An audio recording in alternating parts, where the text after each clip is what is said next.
have them, like those weaknesses we try to hide, right? Yeah. But what if those imperfections, those flaws, could actually teach us something deeper about ourselves? That's what we're going to look at today, turning to an ancient story, a biblical story that really gets into this idea, the story of Samson. So in this deep dive, we're going to explore Judges chapters 16 through 18. We're focusing on this legendary strongman Samson, a man of incredible strength, a gift from God, but also a guy with some really human flaws, which is what makes his story relatable even thousands of years later. Absolutely relatable. We'll be diving into themes of love, betrayal, and the struggle between our strengths and our weaknesses. Now, before we really get into it, have you ever heard Samson's story? What comes to mind when you hear his name? Samson was a judge in Israel. This was a time when these charismatic leaders, they guided the Israelites. His strength was legendary, said to be a gift from God, but he had a weakness for women. Right. And this weakness wasn't lost on his enemies. The Philistines, they ruled over a lot of the coastal region, constantly fighting for power with the Israelites. They were desperate to figure out what made Samson so strong. And that is where Delilah comes into the picture. Have you ever had that feeling like someone just nagging you, wouldn't let something go? Oh, yeah. That's the Philistines with Samson, and they eventually end up bribing Delilah, a woman who has Samson's attention, to uncover the secret to his strength. Talk about a recipe for disaster. Right. So Delilah starts testing Samson. Maybe he's trying to protect himself. Maybe he's playing a game. But he gives these misleading clues. He's like, tie me up with these fresh animal tendons. And when that doesn't work, it's got to be new ropes. Uh-huh. Finally, he says that weaving his hair into a loom, that's the key. Interesting. It really makes you wonder, like, with this back and forth, this psychological dance, does Samson think he can actually outsmart her? Or is there something maybe deep down where he wants to be found out? It's a good question. And it's really interesting because this is where it takes a turn. As Samson sleeps, Delilah, she weaves his hair. It's a powerful image, isn't it? Trust, vulnerability. Definitely. It speaks to how easily our guard can be let down, Yeah. especially with people that, that we care about. Yeah, and it's in this moment of vulnerability that Samson cracks. He says it. His strength comes from his Nazirite vow, this sacred pact with God that includes never cutting his hair. And it's important to remember, this vow, this wasn't just a personal commitment. It represented his dedication to God. It was a source of his extraordinary abilities. But why confess? After all this trying to keep his secret, why would he just tell her? It's the question, isn't it? Was it weakness? Did he want to prove his love for her? Or could it be some subconscious desire, for self-destruction?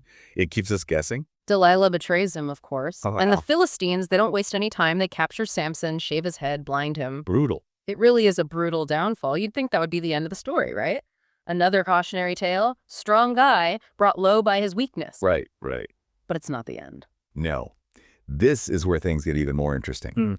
Because even in his defeat, his hair, that symbol of his vow, it starts to grow back. Okay. Almost like the potential for strength, for redemption is still there, just kind of waiting. Wow.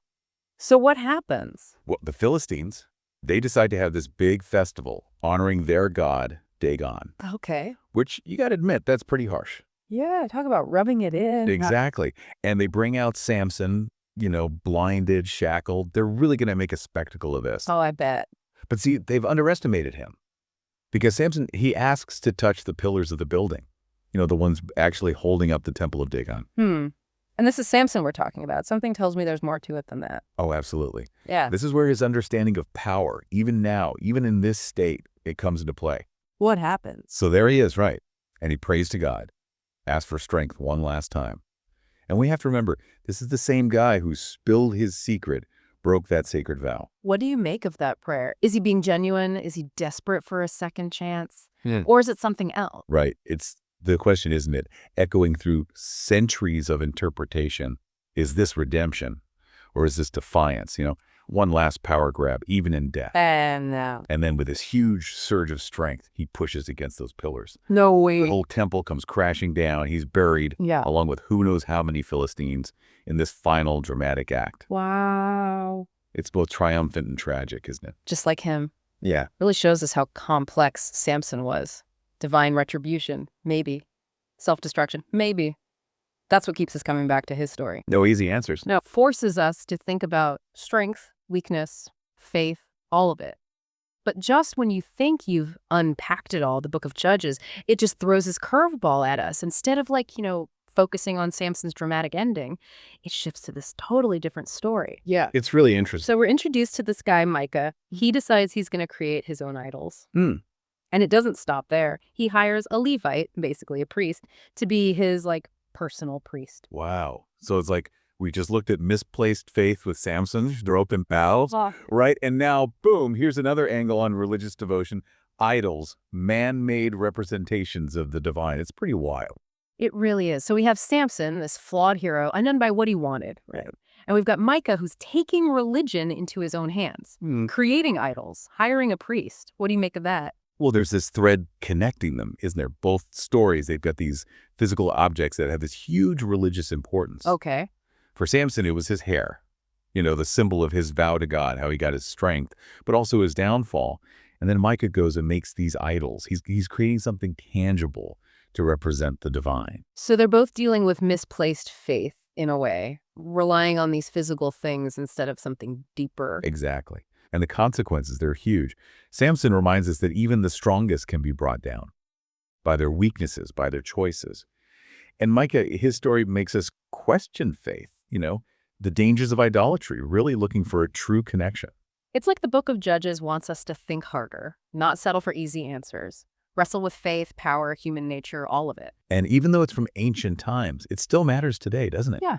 We all face temptation, deal with what we've done, try to find meaning in life. Absolutely. I think that's what makes these stories last. They start conversations, challenge our assumptions, and they remind us, even when we mess up, even when we're flawed, there's still that possibility of growth, understanding, maybe even redemption. We've covered a lot in this deep dive. Strength, weakness, betrayal, faith. Proof that ancient stories still have something to say. So if we can learn anything from Samson and Micah, it's that faith is a journey, just like life.